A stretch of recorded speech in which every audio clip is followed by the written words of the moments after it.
കിഴക്കൻ വെള്ളത്തിന്റെ ഒഴുക്ക് ശക്തമായതോടെ കുട്ടനാട് അപ്പർ കുട്ടനാട് മേഖലയിൽ വെള്ളക്കെട്ട് രൂക്ഷമാണ്.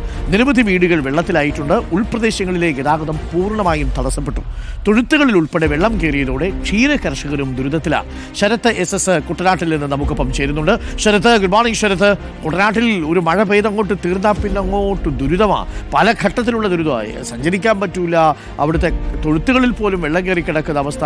അതിലൊരു മാറ്റവുമില്ല അല്ലേ ശരത്ത്? ഇക്കുറി കുറച്ച് കൂടിയിട്ടുണ്ടെന്ന് തോന്നുന്നു. Good morning. Good morning doctor Arunkumar. കുട്ടനാടുകാരെ സംബന്ധിച്ചിടത്തോളം കാലങ്ങളായി തുടരുന്ന അവസ്ഥ തന്നെയാണ് ഇപ്പോഴും ഈ മഴക്കാലത്തും അത് തന്നെയാണ്. അതായത് ഇത്തവണ ഈ സീസണിൽ മാത്രം 4 തവണയാണ് കുട്ടനാട് മേഖലയിൽ വെള്ളം കയറിയത്. അങ്ങനെ 4 തവണയും വിവിധ ആളുകൾ ക്യാമ്പുകളിലേക്കും മറ്റ് ദുരിതാശ്വാസ ക്യാമ്പുകളിലേക്കും ബന്ധുവീടുകളിലേക്കും തന്നെ മാറേണ്ട സാഹചര്യം ഉണ്ടായിരുന്നു. ഇന്നിപ്പോഴും സാഹചര്യം സമാനമാണ്. നമുക്കറിയാം, ഇന്നലെയും ഇന്നുമായി ആലപ്പുഴ ജില്ലയിൽ മഴ കുറവാണ്. ഇന്നിപ്പോൾ മഴ മുന്നറിയിപ്പൊന്നും തന്നെ ജില്ലയിലില്ല.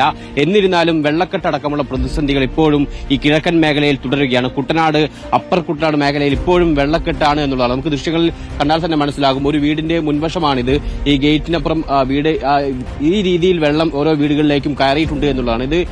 ഇതിനപ്പുറം പല വീടുകളിലും കയറിയിട്ടുണ്ട്. ഇത് പല ഭാഗങ്ങളിലായി ഇപ്പോഴും വെള്ളക്കെട്ട് തുടരുന്നു എന്നുള്ളതാണ് ഏറ്റവും ആശങ്കപ്പെടുത്തുന്ന സാഹചര്യം. പക്ഷേ നിലവിൽ മഴ മാറിയ സാഹചര്യത്തിൽ പക്ഷേ വെള്ളം ഇറങ്ങാനുള്ള സാധ്യതയുണ്ട്. ഈ കിഴക്കൻ മേഖലയിൽ നിന്നുള്ള വെള്ളത്തിന്റെ നീരൊഴുക്ക് ശക്തമാകുന്നതോടുകൂടിയാണ് ഈ ഭാഗങ്ങളിൽ വെള്ളക്കെട്ട് രൂക്ഷമാകുന്നത്. പ്രത്യേകിച്ച് കോട്ടയം, പത്തനംതിട്ട ജില്ലകളിൽ മഴ ശക്തമാകുന്ന സാഹചര്യത്തിൽ അവിടെ നിന്ന് ഒഴുകി വരുന്ന വെള്ളം ഈ കുട്ടനാട് മേഖലയിൽ കെട്ടി നിൽക്കും.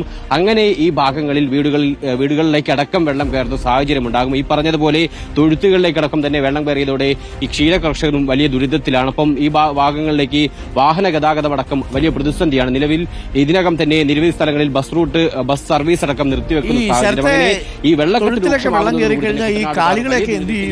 പോവാറുള്ളതാണ്.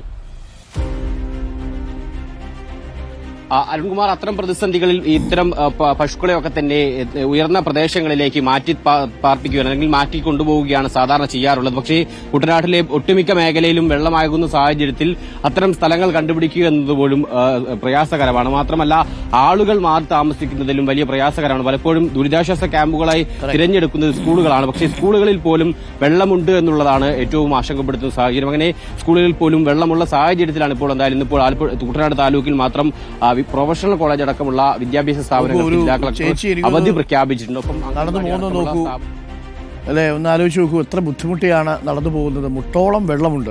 ഇങ്ങനെയാണ് രാവിലെ പുറത്തിറങ്ങുമ്പോൾ മുട്ടോളം വെള്ളത്തിലാണുള്ളത്. കുട്ടികളെയൊക്കെ സ്കൂളിൽ അയക്കണം. ഈ വെള്ളത്തിൽ എങ്ങനെയാണ് കൊണ്ടുപോവുക? എനിക്ക് തോന്നുന്നു എന്തോ ഒരു വളർത്തുമൃഗത്തെ കൊണ്ടുപോവുകയാണ്. കണ്ടോ, ആ ഒരു പട്ടിക്കുട്ടിയെ കൊണ്ടുപോവുകയാണ്. ഇങ്ങനെ മുട്ടോളം വെള്ളത്തിലാണ് അപ്പുറത്തുനിന്ന് കരകയറ്റി വിടുന്നത്. കുഞ്ഞുങ്ങളെയൊക്കെ സ്കൂളിൽ ഇങ്ങനെ തന്നെ വിടേണ്ടി വരും. യൂണിഫോമൊക്കെ ഇട്ട് സ്കൂളിലേക്ക് കുട്ടികളൊക്കെ പോകുമ്പോൾ വെള്ളക്കെട്ടാണെങ്കിൽ ആ വെള്ളക്കെട്ട് നീന്തിയാണ് പോകേണ്ടി വരിക.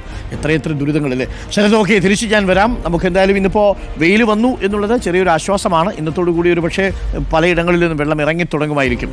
പക്ഷേ അപ്പോഴും അടുത്ത മഴയ്ക്കുള്ള സാധ്യതയുണ്ടെന്നും കേൾക്കുന്നു. കാത്തിരിക്കുക പ്രിയപ്പെട്ട പ്രേക്ഷകരെ.